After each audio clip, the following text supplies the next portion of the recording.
versículos de 1 a 4. 1 Timóteo 4, de 1 a 4.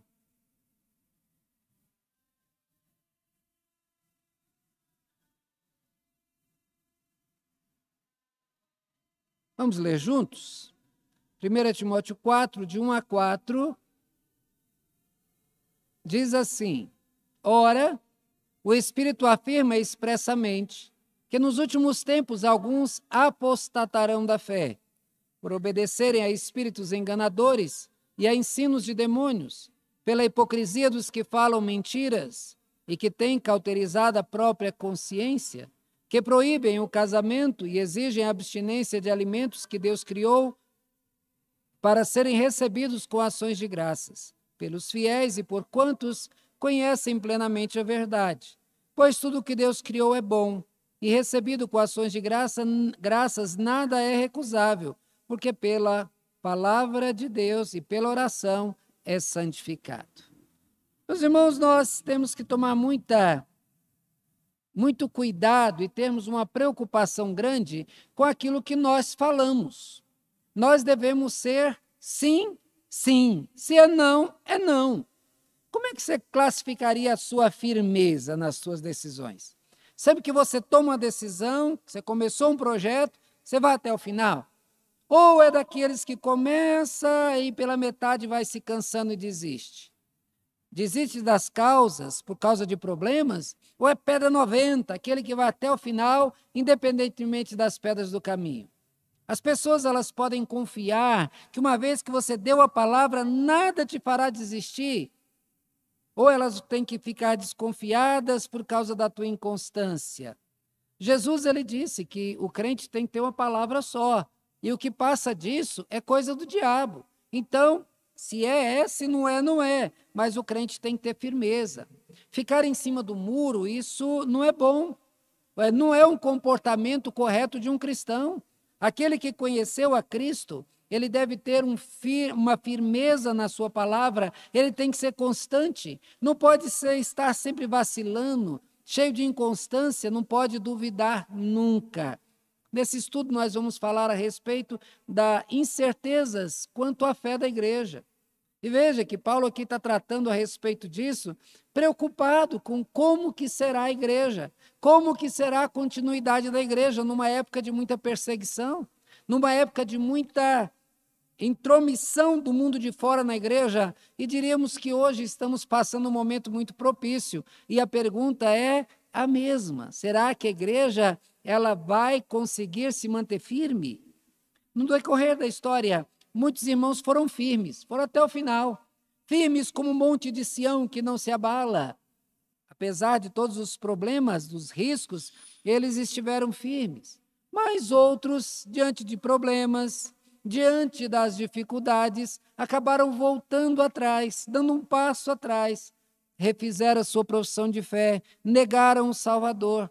Fizeram como Pedro, que depois de andar com Jesus, de ter experiências muito grandes com Jesus, ele, naquele momento, quando questionado por uma serva, ele disse: não, eu não conheço, eu não sou um dos seus discípulos. Eu tenho um texto que eu gosto muito de Hebreus, do capítulo 10, versos 38 a 39, que diz assim: todavia, o meu justo viverá pela fé, e se retroceder, nele não se compraz a minha alma. Nós, porém, não somos dos que retrocedem para a perdição. Somos, entretanto, da fé para a conservação da alma. A desistência não faz parte dos planos de Deus para a igreja. Aquele que ele salvou, ele salvou. E ele não quer que o crente se sinta salvo e depois perdido. Ele quer que permaneça firmado em fé no Senhor até o final. Esse texto nos dá 3 lições. A primeira delas é: muitos se perderão pelo caminho. Aqui é uma afirmação. O texto diz: ora, o Espírito afirma expressamente que nos últimos tempos alguns apostatarão da fé. Nessa caminhada, muitos se perderão pelo caminho. Aí eu te pergunto: você conhece alguém que é desviado? Pois eu, se eu fosse contar nos dedos, ia faltar dedo. Quantas pessoas começaram bem? Quantas pessoas começaram fiéis à igreja? Quantas pessoas eram tão fortes, tão animadas, e no meio da caminhada desistiu. No dia 31 de dezembro, não sei se ainda está a mesma data, tem uma corrida, uma competição muito grande em São Paulo, e para essa competição se inscreve uma multidão de pessoas. No dia, várias pessoas estão lá enfeitadas, alguns prontos para correr e outros prontos para apenas se aparecer. Naquele meio ali, logo que a corrida começa, alguns começam firme, logo se destacam. Desses aí, um deles vai ganhar a corrida, porque eles se prepararam muito tempo. Desistir para eles não é um plano, mas daquela outra turma de gente que está ali só para diversão, muitos deles ficam pelo caminho. João mesmo diz, eles saíram do meio dos nossos porque não eram dos nossos. Porque se fosse dos nossos, teria ficado. Com isso aí, veja que o que João diz é, aquele que é tocado pelo Espírito, ele persevera. Não é para ficar pelo meio do caminho. É como diz assim, ele me deixou de amar. Se deixou de amar porque não amava. Porque amor não acaba nunca. O amor, ele persevera.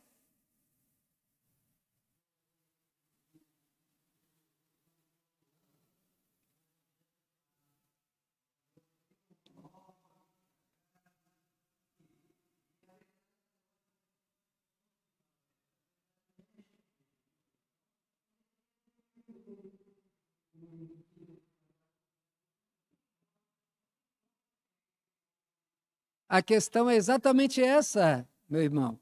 A questão é o que procuram na igreja. Procuram a fé em Cristo, procuram a salvação da sua alma ou procuram um conforto, procuram alguma coisa para satisfazer a si? A pergunta é o que mexe com o teu coração. O teu compromisso é firmado com Deus ou é firmado contigo mesmo? Buscas a satisfação dos teus prazeres, dos teus desejos, a busca pelo poder, a busca pelo dinheiro, ou as coisas boas e prazerosas que o mundo oferece, mesmo que sejam contrárias à vontade de Deus, é isso que você procura? Qual é a tua maior tentação? O que faria você desistir da convicção que um dia você professou ter? A razão para o desvio da fé, ela pode estar na falta da satisfação, na falta do conforto, na falta da segurança pessoal. É normal e aceitável que uma pessoa deseja e que busque o conforto e o bem-estar, isso não há problema. É totalmente aceitável que a pessoa busque ter segurança. No entanto, a fé em Cristo, ela não garante essas coisas. A fé que temos em Cristo, ela é firmada em outras bases. Não nessas. Jesus, ele nos salvou da ira de Deus. Ele tomou os nossos pecados, ele sofreu a condenação do nosso pecado lá na cruz. Com isso, ele garantiu a nossa entrada no céu. Acontece que nós estamos na terra. Essa terra foi amaldiçoada por Deus lá do início. Jesus, ele não veio instaurar o seu reino na terra, como muitos esperam. Esse foi o erro dos judeus, daqueles que esperavam que Jesus entrasse em Jerusalém, tomasse o poder dos romanos e instaurasse o seu reino. É isso que eles esperavam no Messias. E como Jesus não fez isso, eles pediram a morte de Jesus. Veja que muitos ditos crentes se aproximam da igreja com a esperança errada. Esperança de que reinarão nessa terra como filhos do rei, com fartura, com conforto, segurança. Essas coisas nos foram prometidas mais para os céus. Quando não obtêm essas coisas, as pessoas vão abandonando o barco. Elas vão se afastando gradativamente da igreja, elas se tornam negligentes com seus compromissos, com os seus deveres e vão abandonando a fé até que abandonam por completo. O esfriamento da fé também pode estar ligado ao questionamento das verdades bíblicas. Muitas delas são questionadas pelos membros e rejeitadas. Enfrentam as cobranças e a rigidez da doutrina bíblica que impede a vida dúbia, uma vida pecaminosa. E na fuga daquilo que lhe causa culpa, prefere abandonar a igreja do que abandonar o pecado. Ainda, pensando na questão intelectual, há uma variedade muito grande de doutrinas. A base delas nem sempre são doutrinas bíblicas. Filosofias variadas parecem mais agradáveis e mais aceitáveis. E por abraçá-las, começam a ter grave problema com as mensagens bíblicas pregadas na igreja. O confronto se torna inevitável. E por escolherem o outro lado, eles desistem da fé. Problemas de relacionamento também são a causa muito frequente do abandono da igreja. É difícil conviver com as pessoas. Cada pessoa tem a sua origem diferente, uma criação diferente, provindos de regiões diferentes do país, e as respostas aos problemas, elas são diferentes uns dos outros. Uns são mais calmos, outros são mais rápidos. E isso, então, com isso as pessoas se ferem, se machucam. Até aí não há o problema. O problema é a forma como tratam essas feridas. Jesus ensina que uma vez ferido, a pessoa deve ir ao irmão, deve dizer a ele: você me feriu. E se a pessoa não reagiu, volta com uma testemunha e diz: você me feriu. Então, dar à pessoa a oportunidade de reconhecer o erro, de pedir perdão. Mas normalmente não é isso que fazem. Mas o contrário, guardam sentimentos ruins nos seus corações, deixam que eles envenenem, que contaminem o coração, de modo que o coração já envenenado e sem vida, ele morre para a fé. Dificuldades financeiras, problemas de saúde e desânimo também fazem morrer a fé de muitos. Quantos são impedidos de comprar o que desejam e não têm dinheiro, e por isso ficam fracos na fé? Muitos querem ter a saúde, mas não têm, e aí então, por descobrir doenças, vacilam na fé. Olha, por ter gasto toda a sua energia, acabam desanimados, vacilam na fé. Com tudo isso, a fé em Cristo vai, a base estava errada. No texto, Paulo traz uma afirmação. Ora, o Espírito afirma expressamente: nos últimos tempos, alguns apostatarão da fé. Paulo aqui não levanta uma suposição. Ele traz aqui uma afirmação, uma certeza. E quem dá essa certeza é o Espírito Santo. Alguns apostatarão da fé. Por isso, temos de estar alertas conosco e com as nossas atitudes, pois o aviso não nos foi dado só para sabermos da fragilidade da fé de alguns, mas para que nós coloquemos em dúvida a nossa firmeza, para que nos preparemos para o dia mau, para que nós não sejamos um desses que apostatarão da fé. Lá no Apocalipse, traz o relato de uma multidão que seguirá a besta e o falso profeta. Estando atrás de shows, eles o terão. Estando atrás de shows, eles encontrarão o falso profeta para milagres. Eles encontrarão nele tudo o que desejam.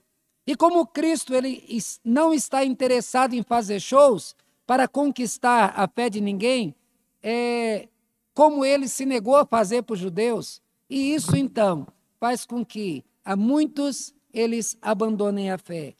Isso já se vê hoje em muitos lugares, em muitas igrejas, porque multidões têm ido atrás de curas, de emoções e de milagres, e por caminharem por esses caminhos perigosos, acabam abandonando a sã doutrina. Os ensinos bíblicos são rejeitados por confrontar a mentira que ouvem desses falsos milagreiros. Eles não querem que eles sejam desmascarados, pois o que esses homens fazem é o que a multidão quer ouvir. Estão lá, encontram o que desejam. Lá em Lucas 18:8, Jesus levantou uma questão que nos faz pensar. Ele diz: contudo, quando vier o Filho do Homem, achará fé na terra? É a mesma pergunta de Paulo.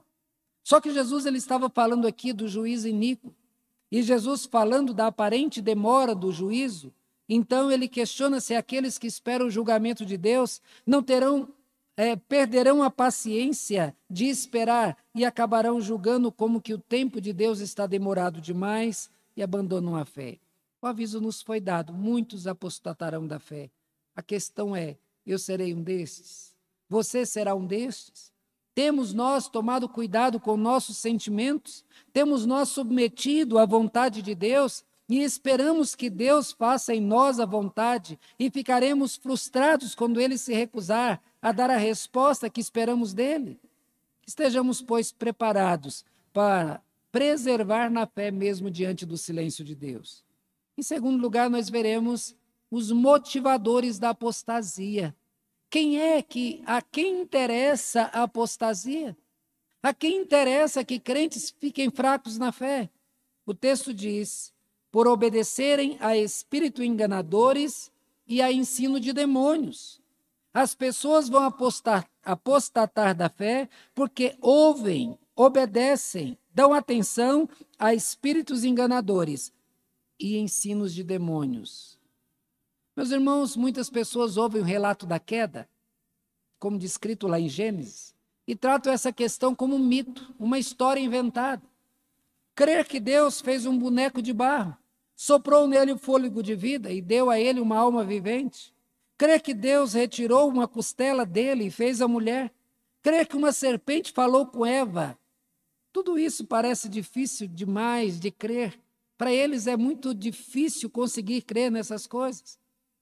A filosofia questiona, a lógica não aceita, a matemática rejeita e toda a inteligência humana diz não. Como crer numa história com tantos absurdos e rejeitam-na completamente? No entanto, eles conseguem crer que houve uma explosão que originou tudo o que existe, sem questionar.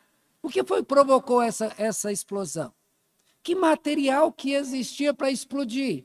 Pois não tinha nada. O que prendeu os gases para que houvesse a explosão? Que explosão só prende quando tem alguma coisa prendendo, mas o que prenderia? E se gases explodiram, esses gases vieram produzidos de onde? A explosão, ela cria alguma coisa? Porque eu só vejo destruição de explosão. Uma célula pode se multiplicar, mudar de forma e virar outros seres, e criar inteligência, e formar um universo perfeito, e com leis como existem? Isso aí eu me recuso a crer, pois de fato é um total absurdo. Eu creio nos relatos bíblicos. Eles têm a coexistência de um Criador inteligente e poderoso. Um Criador que criou com propósito, que estabeleceu leis e mantém essas leis. Eu creio na criação do homem e na sua queda. Eu creio que as coisas eram diferentes antes de entrar o pecado no mundo. Eu creio que as capacidades do homem sem pecado eram muito superiores à que são hoje, com a mente contaminada pelo pecado. Se a Bíblia diz que o diabo tomou a forma de serpente e falou com Eva, eu creio. Creio que existe uma mente do mal. E essa mente está por trás de todas as tragédias humanas. Que existe uma mente infernal por trás de todas as guerras. Que existe fomentadores do mal por trás de todos os rancores, por trás de todo o ódio daqueles que têm os seus sentimentos feridos. Eu creio que existe sempre o dedo e a voz e a ação maligna por trás das atitudes dos homens e das mulheres que praticam o mal.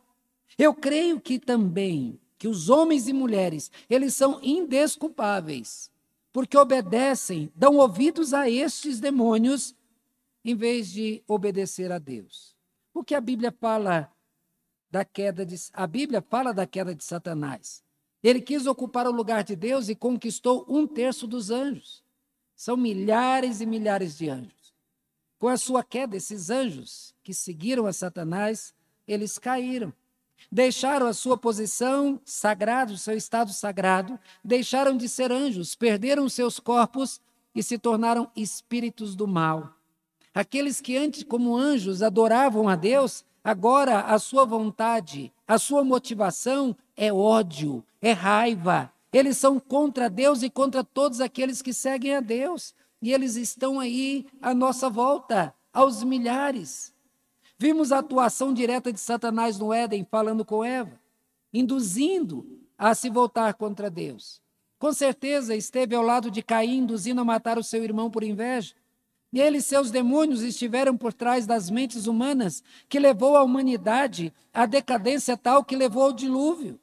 Satanás estava na presença de Deus, sempre cercando, esperando a situação propícia para atacar, assim como os judeus que, guiados por Satanás, o cercavam, esperando que ele errasse para poder condená-lo à morte. Deus ofertou Jó. E Deus mostrou para Satanás que é possível que uma pessoa que tenha fé nele viva nesse mundo, apesar dos momentos difíceis, apesar das dificuldades, mesmo que passe pelo vale da sombra da morte. Aquele que tem fé no Senhor permanece firme. Aí Satanás ele vai dar a sua ideia a respeito da fidelidade, dizendo ninguém é fiel. Só é fiel porque recebe algo. Ou seja, a fidelidade do homem é só interesseira. E aí, então, ele acabou sendo desmascarado, porque Jó, depois de perder tudo, ele se manteve fiel. Muitos são enganados exatamente por isso, porque creem em promessas erradas, têm aspirações erradas e enganosas, e por alimentar expectativas erradas sobre as promessas de Deus e por dar ouvidos a promessas que Deus nunca fez, eles fecham seus olhos a doutrinas bíblicas que afirmam o contrário. Eu vou ler um texto aqui que diz o seguinte, é lá de 2 Tessalonicenses 2, de 7 a 13. Diz assim, com efeito, o mistério da iniquidade já opera, e aguarda somente que seja afastado aquele que agora o detém. Então será de fato revelado o iníquo, a quem o Senhor Jesus matará com o sopro da sua boca e destruirá pela manifestação da sua vinda. Ora, o aparecimento do iníquo é segundo a eficácia de Satanás, com todo o poder e sinais e prodígios da mentira, e com todo o engano da injustiça aos que perecem, porque não acolheram o amor da verdade para serem salvos.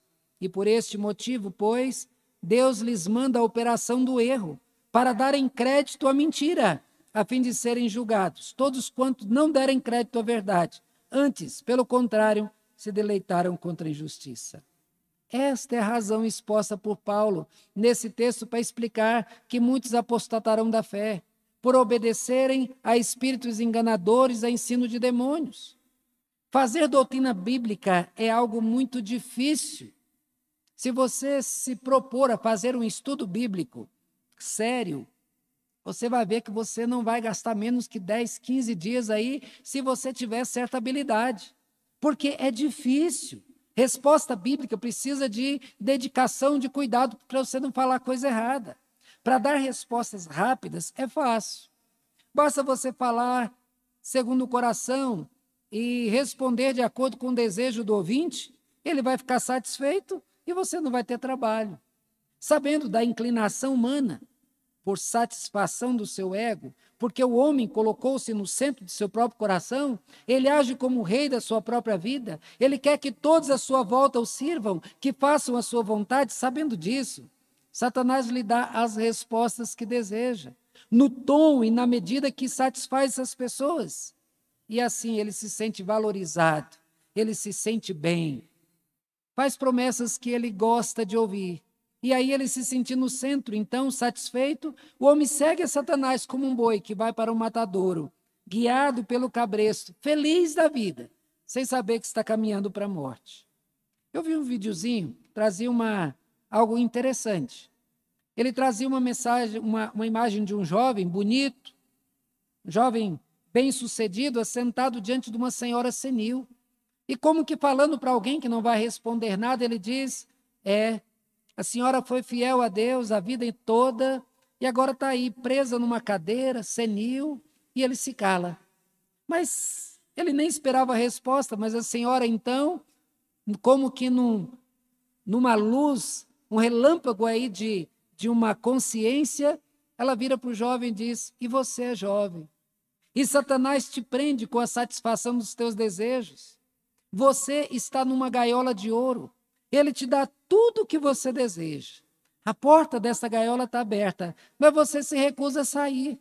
Um dia a porta dela se fechará e você não terá como sair mais. Aí será tarde para você. Aí a senhora vira o rosto e olha para ele e diz, e quem é você? Normalmente ela perde a consciência. Mas a questão é, muitos têm obedecido a espíritos enganadores. Demônios estão soprando mentira nos ouvidos das pessoas e elas têm reagido com base nesses sussurros. Têm rejeitado a verdade de Deus, têm seguido mentiras. E é mais fácil e mais agradável se estourar, brigar, do que fazer como Jesus ensina, manter-se em silêncio e perdoar. Muitos têm abandonado a companhia de irmãos que têm defeito, sim, e que estão na igreja porque a igreja é um hospital que trata dos seus males. Têm abandonado os seus irmãos porque não os tratam com a dignidade que desejam, com as honras que esperam receber dos outros, e por desejar ter satisfeito os desejos do seu coração, abandonam a igreja. Se esquecem dos ensinos do mestre. Ele ensinou que o maior é aquele que serve mais. Ele ensinou que nós nascemos para glorificar a Deus e não para sermos glorificados. Ele ensinou que devemos perdoar e também devemos ser pacientes, longânimes e bondosos. Ele mostrou que o fruto do Espírito é o contrário às obras da carne. Porém, são os seus frutos que serão produzidos nos corações daqueles que temem e obedecem a Deus. Mas que esses frutos são produzidos, para que eles sejam produzidos, é necessário matar a natureza terrena. Estes que obedecem a ensinos de demônios, eles querem que a carne viva.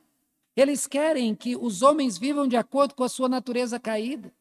Eles querem que eles reajam como se eles estivessem vivendo de acordo com que tudo daria certo para eles. Eles querem que todos os homens recebam o mesmo castigo que eles receberam quando estavam nos céus.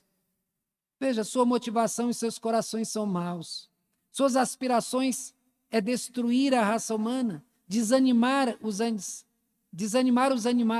animados e tirar de nós qualquer esperança do bem. Eles querem que sejamos guiados pelo caos, pela desesperança, pela vingança, pelo ódio e por qualquer sentimento ruim que nos afaste das pessoas e de Deus. Os demônios estão aí, eles querem nos desanimar, eles usam pessoas para isso. Quem se recusa a ser guiado por Deus e que se deixa ser guiado por demônios e seus ensinos, terão um futuro tenebroso, sofrerão o juízo divino como os anjos que seguiram a Satanás e viverão eternamente da companhia daquele que escolheram seguir na terra. Se desviando de Deus, aqui viverão sem ele também no porvir. Mas em terceiro lugar, nós veremos que doutrinas falsas, elas procedem de mentes doentes. A parte do versículo 4b e o versículo 4 diz: pela hipocrisia dos que falam mentiras e que têm cauterizado a própria consciência, que proíbem casamento e exigem abstinência de alimento. A mente do homem sem Deus é doente. Entenda isso e você não vai sofrer quando eles fizerem coisa errada. A queda do homem em pecado levou todos os homens a um estado de adoecimento espiritual. Levou-os a uma incapacidade de reconhecer e de desejar qualquer bem que venha da parte de Deus, fazendo com que eles se rebelem contra Deus e contra suas leis e os seus mandamentos. Passaram a ver Deus como inimigo, alguém a ser combatido, tornaram-se adversários de Deus. No primeiro capítulo da carta de Paulo aos Romanos, Paulo diz o seguinte: tendo conhecimento de Deus, não glorificaram como Deus, não lhe deram graças, antes se tornaram nulos em seus próprios raciocínios, obscurecendo-lhes o coração insensato, inculcando-se por sábios, tornaram-se loucos e mudaram a glória de Deus. Por isso, Deus entregou tais homens à imundícia pela concupiscência do seu próprio coração, para desonrarem o seu corpo entre si. E por haverem desprezado o conhecimento de Deus, o próprio Deus os entregou à disposição mental reprovável para praticarem coisas inconvenientes. Veja, meus irmãos, aqui, que Deus entregou os homens à corrupção dos seus corações. Versículo 24. Isso fez com que eles desenvolvessem ainda mais a idolatria, que se curvassem em adoração diante dos ídolos que eles mesmos criaram, e aí rejeitassem o Criador. Deus só entregou eles à corrupção dos corações. Deus também entregou eles às suas paixões. E eles, então, levados por suas paixões, eles caíram em todo tipo de perversão e desonraram os próprios corpos, não é o corpo dos outros, não. Desonraram os próprios corpos, levando homens a se relacionarem sexualmente com outros homens e mulheres com outras mulheres e até com animais. Diz também que Deus entregou os homens à disposição reprovável de suas mentes pervertidas. O texto diz que isso levou os homens a serem injustos, maliciosos, avarentos, maus, invejosos, homicidas, contenciosos e uma lista enorme de coisas. Por quê? Porque eles foram levados pela disposição dos seus próprios corações. Veja que o castigo de Deus não foi mandá-los imediatamente para o inferno. É isso que eles mereciam. Não foi mandar cair fogo do céu sobre eles. Foi apenas deixar que vivessem sem Deus. Foi apenas deixar que fossem guiados pelos seus próprios corações e suas mentes. E assim, guiados pelos seus desejos corrompidos, eles se destruíram. Olha, essa entrega de Deus, dos homens a si mesmo, transformou a vida humana no caos. Os homens mentalmente doentes passaram a destruírem a si mesmos e a todos que estão à sua volta. São esses que os apóstatas, eles estão dando ouvidos. É por dar ouvidos a estes que a fé vacilante de muitos vai por água abaixo. Rejeitam a Deus, a companhia dos irmãos, a palavra de Deus. Essas pessoas são hipócritas que falam mentiras, líderes mentirosos. A palavra hipocrisia é a mesma que ator. Ou seja, estão usando máscara, líderes mentirosos, falsos. E essa pessoa, então, guiada pela essa falsidade, ela é diferente em todos os momentos. Ela é uma pessoa aqui, ela é uma outra pessoa com o outro, ela fala uma coisa com um e depois fala o contrário. Esses enganam a muitos crentes e se apresentam de modo atraente, falam coisas agradáveis, fazem promessas que enchem os olhos de muitos. Tudo não passa de mentiras. No entanto, são mentiras que são ouvidas e obedecidas e levam muitos que se dizem crentes a abandonar a fé e assim desviam do caminho. Estes, como diz o texto, têm cauterizado a própria consciência. A mente desses é doente, tem cauterizada a sua consciência. Eles são impedidos de ouvir, de compreender a verdade. São prisioneiros das próprias mentes e filosofias mundanas. Eles são contra a família criada por Deus. Eles proíbem casamento. Veja que para eles a família é um erro. São inimigos dos valores familiares. Temos visto muitas pessoas virem a público falar contra a família e contra seus valores. A Xuxa, a rainha dos baixinhos, veio a público falar contra a família tradicional bíblica, de um homem que casa com uma mulher e tem filhos. No entanto, que ela casou com um homem e teve filhos. Ué, por quê? Porque ela fez isso, porque essa é a família correta. Intelectuais, filósofos, professores têm defendido vários outros modelos de família, como os formados por homens, 2 homens ou 2 mulheres, e tendo defendido a união até de irmão com irmão e até de pai com filha. E por defenderem tais modelos, rejeitam o modelo bíblico. Pelo fato desses casais não terem pais ou não terem mães, em São Paulo, por exemplo, diz que é proibido nas escolas públicas comemorar dia de pais e de mães. Por quê? Porque aquele que não tem pai vai ficar ofendido, tadinho, ele não tem pai. Uai, agora proíbe os filhos de honrarem os seus pais, porque alguns que fizeram algo errado, escolheram algo errado, agora não tem a família de acordo com a família bíblica. Ué, uma minoria agora vai definir a maioria? Nós vimos esse erro também na Igreja Católica. Padres não casam. Essa foi uma decisão antiga e questionada pela própria igreja. Os padres não casam, muitos deles têm relacionamentos homossexuais ou heterossexuais sem se casarem. São poucos os que são fiéis a essa proibição. Há também os abusos de menores que são noticiados constantemente na mídia. Isso também não leva homens casados a fazerem também o mesmo erro. O texto nos leva à afirmação de que as doutrinas falsas são provenientes de mentes doentes. Seus defensores se afastaram de Deus e têm suas mentes corrompidas. Eles ensinam doutrinas falsas para fazer com que crentes se afastem de Cristo. Você que é crente, tenha cuidado. Mantenha os teus ouvidos atentos à verdade. Não deixe que os teus olhos sejam desviados de Cristo. Não dê ouvidos às mentes doentes que estão por aí. Caso contrário, você poderá vir a ser um apóstolo também. Em último lugar, nós veremos que abster-se de alimento não é prova de firmeza na fé. Exigem a abstinência de alimentos que Deus criou para serem recebidos com ações de graças pelos fiéis e por quantos recebem plenamente a verdade, pois tudo que Deus criou é bom, e recebido com ações de graça, nada é recusável, porque pela palavra de Deus e pela oração é santificado. Durante muitos anos, e até hoje, Israel se priva de alguns alimentos, tido por eles como impuros. Eles tratam tais proibições como tendo cunho espiritual e não apenas sanitário. A proibição de alimentos foi dada a Israel quando eles estavam no deserto, caminhando rumo à terra prometida. Entre outros alimentos, eles deveriam se abster de carne de porco.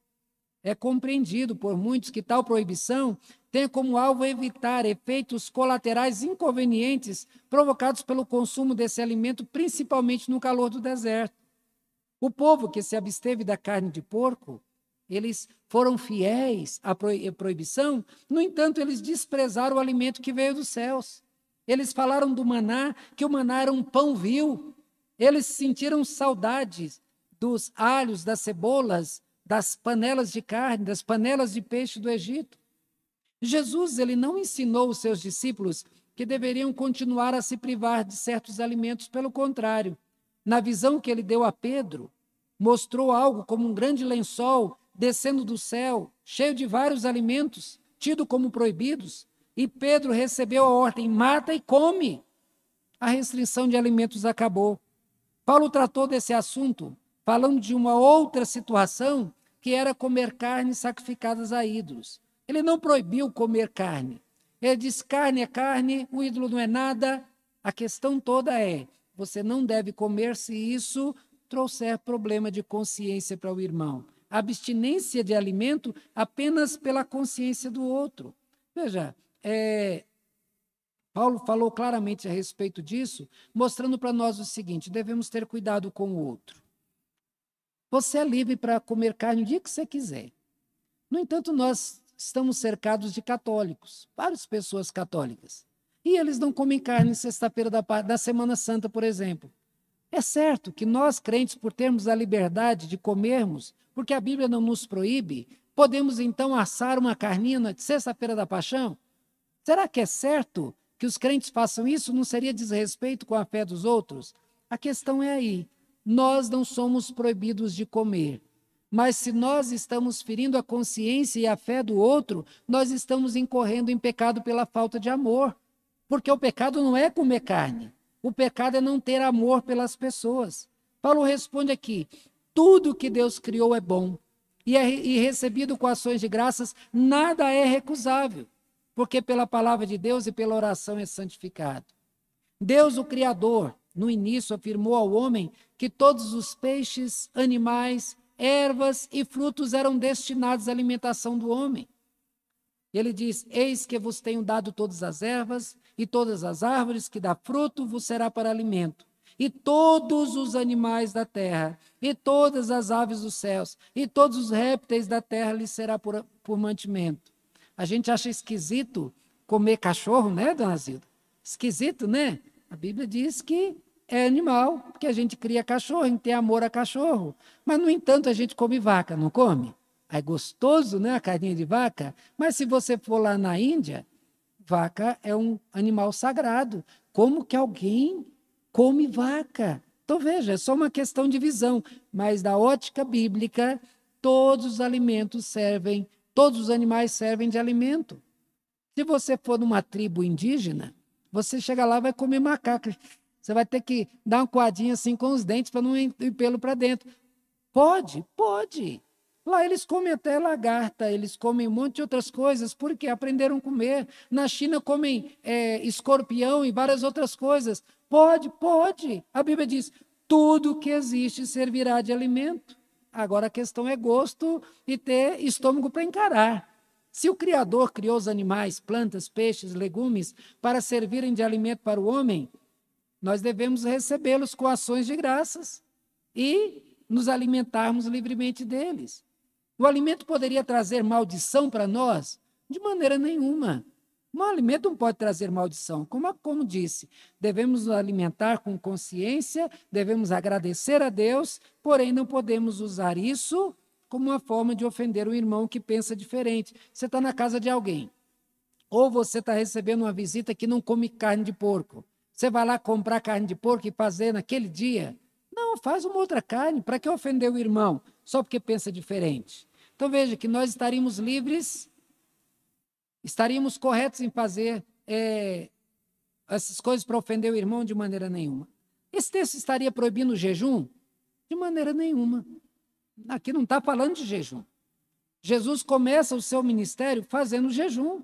Jejum é importante para o fortalecimento da nossa fé. Agora, a Bíblia diz que esses que incentivam a apostasia, eles proíbem alimento. Paulo vai enfrentar a mesma coisa escrevendo aos Gálatas, porque as pessoas estavam proibindo algumas coisas, como sendo aquele que não come é superior àquele que come. É como se fosse uma gradação espiritual.